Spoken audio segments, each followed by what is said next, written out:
Halo Orange Squad and KTM Lovers, balik lagi sama gue Herman di channel YouTube kita Monkey World Garage TV.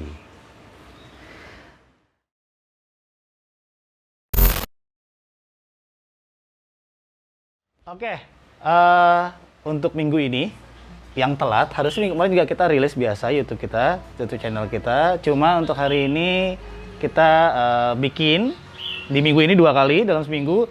Dan khususnya untuk hari ini kita mau bahas sesuatu yang baru, yang spesial, yang banyak teman-teman tanya juga, yaitu Sparkball Rally untuk 390 Adventure. Dan apa aja yang mesti lo rubah atau prioritas utama yang lo rubah duluan pada saat lo beli 390 Adventure. Oke, gue pengen bahas, ini motornya, lo bisa lihat. Ini motor 2, keren banget ya. Meet the Twins.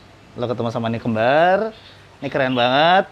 Dan yang pasti, ini dua motor ini kita rubah jadi rally. Kita rubah jadi Type R atau 390 Adventure Type R atau 390 Adventure R. Seperti kakaknya di 790.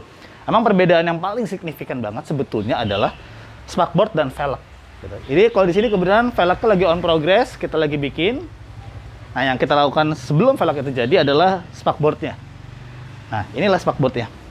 Sparkboardnya kita pindahin ke atas, kita pakai sparkboard KTM XX65. Terus kita bikinin bracket, yang mana emang bracketnya bener-bener murni bikinan kita dan M15. Jadi emang rancangan kita berdua, saya sendiri, Herman dengan Om Agam dari M15. Kita bikin untuk bracket sparkboardnya, yang mana plug and play ke 390 Adventure dengan menggunakan sparkboard SX65, KTM SX65. Nah, kenapa dipindahin ke atas? Jadi, kalau misalkan teman-teman masih sparkboardnya posisi di bawah, yang sering bermasalah adalah di saat kalian masuk jalur, masuk jalan yang notabene off-road, tanah basah atau lumpur, itu dia suka nyangkut ke sparkboardnya. Jadi nyangkut ke sparkboardnya, setanahnya ngumpul, akhirnya sparkboardnya bisa patah atau kelepas. Yang pasti sih jadi bahaya, gitu loh. Nah, makanya di Type R itu atau mode rally selalu pasti sparkboardnya itu di atas. Dan terus kalau velg udah pasti velg jari-jari, karena memang jari-jari udah jelas dia lebih aman untuk dipakai ke jalur, dipakai ke jalan yang off-road atau lightweight off-road juga pun sama. Itu jauh lebih aman ketimbang casting wheel atau velg racing kayak gini. Nah, terus itu yang pasti ngebedain banget antara 390 Adventure biasa dan Type R. Nah, terus kalau ditanya, Om, itu cover shocks-nya pakai apa? Kita cover shock itu kita custom, yaitu sparkboard aslinya, itu kita potong.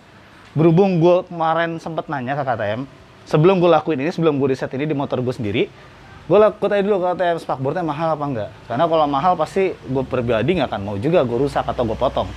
Tapi ternyata murah, harganya nggak lebih dari 400.000 sparkboard. Jadi gue pikir, oh oke, murah. Jadi akhirnya sparkboardnya kita rubah, kita custom kayak gini. Ini sparkboard aslinya, ini kita potong, kita sesuaikan. Jadi jadinya keren banget, lo bisa lihat. Jadi fungsinya sebagai cover shock. Karena memang di saat lo sparkboardnya harus di atas atau posisi seperti ini, cover shock-nya harus ada. Jadi nggak boleh nggak ada gitu. Kalau nggak jadinya nggak bagus kelihatannya. Terus nggak ada fungsi juga untuk melindungi shock lo. Nah, kalau teman-teman nanyakan juga, Om, apaan aja sih yang gue rubah duluan? Sebetulnya balik lagi ke style, passionnya kalian sama budget dan peruntukan juga sih yang pasti. Kalau memang peruntukannya buat bener-bener dipakai masuk ke jalur atau off-road, ya mungkin ada banyak yang mesti kita rubah. Cuman kalau untuk step awal, kalau dari gue pribadi yang gue saranin adalah dari segi safety-nya dulu. Jadi kalau teman nanya apa yang mau dirubah pertama atau dimodif pertama, itu safety-nya deh. Gitu. Jadi lo beli 390 Adventure, lo pikirin pertama safety ya. Pakein crash bar, pakein side track atau top rack, itu selain safety juga fungsional pastinya kan. Nah, kalau untuk bicara crash bar, side track, top rack, kita banyak pilihannya, dari yang import sampai pun yang lokal gitu. Yang import kita ada SMOTEC, kita ada Power Parts, kita ada M15 dan juga ada dari Syndicate gitu. Jadi banyak pilihan. Tinggal kalian sesuaikan dengan budget dan suka modelnya, karena model mereka beda-beda, macam-macam. Nah, terus kedua selain safety, kalau menurut gua adalah fog lamp. Karena mungkin teman-teman yang belum punya atau yang baru punya belum ngerasain jalan malam, lo ntar bakal ngerasain headlampnya si 390 Adventure ini yang kece ini, yang mana ini sama persis dengan kakaknya 790, itu lampunya kurang terang. Entah kenapa, padahal dia full LED 6 LED, itu lampunya kurang terang. Jadi gue saranin banget kalau teman-teman yang suka buat adventure, itu pasangin fog lamp. Pasangin fog lamp, terus biar ngebantu kalian pada saat riding malam.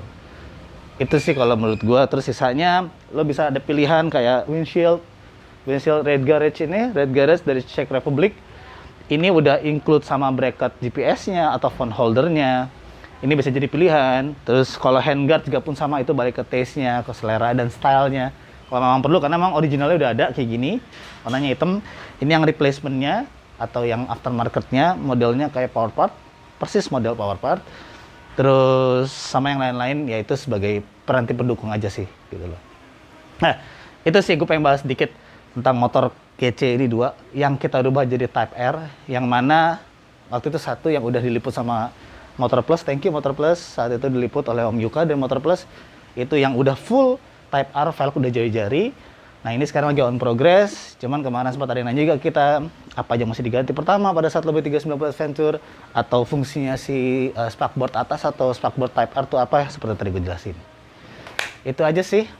Terus, iya teman-teman, kalau kalian pengen nanya lebih banyak tentang KTM, kalian bisa japri gue, atau kalian bisa komen di bawah nanti, ya kan, apa aja yang pengen kita bahas. Ada yang kalian pengen tanyakan, ntar kita coba untuk review, kita coba untuk bikin videonya.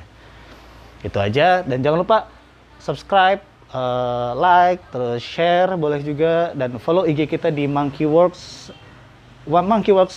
/garage. Itu aja, Herman sign out, sampai ketemu hari Minggu depan. See ya!